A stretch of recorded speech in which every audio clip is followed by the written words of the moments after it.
Mukabat 300,000 pesos ang danyo sa sunog nga miulbo sa kusina sa Chinese Ngoyong House sa Danhong Kera dinhi sa syudad sa Sugbo kaganinang buntag. 5 ka mga panimalay ang naugdaw samtang usa ang partially damaged. Ang Cebu City Fire Department nakadawat sa alarma alas 5:56 sa kaadlawon.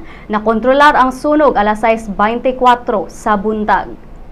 So diri ang origin diri sa Chinese Ngoyong, silang kitchen. Then spread out ito sa mga balay ito sa luyo. So doon natay na damage nga, totally damage nga 5 ka balay. Doon ay usang partial. Kitchen fire ni siya. Nagkuan siya diya sa ilang pagluto, mantika. Diyan nagsugod. So ang atong kanang fire truck sa Cebu City, ni-responde sa Siam ka substation. And then doon natay mga neighboring nga mga barangays, volunteer brigade, Chinese, Europe, ni-responde sa. Wala rin mga naangol, sir, or... So ato pa na i-verify kay doon ako no, pero wala natin nakita diya sa kuwang area, murag wala natin, minor natin wala to ma-record yan ang mga pangalan.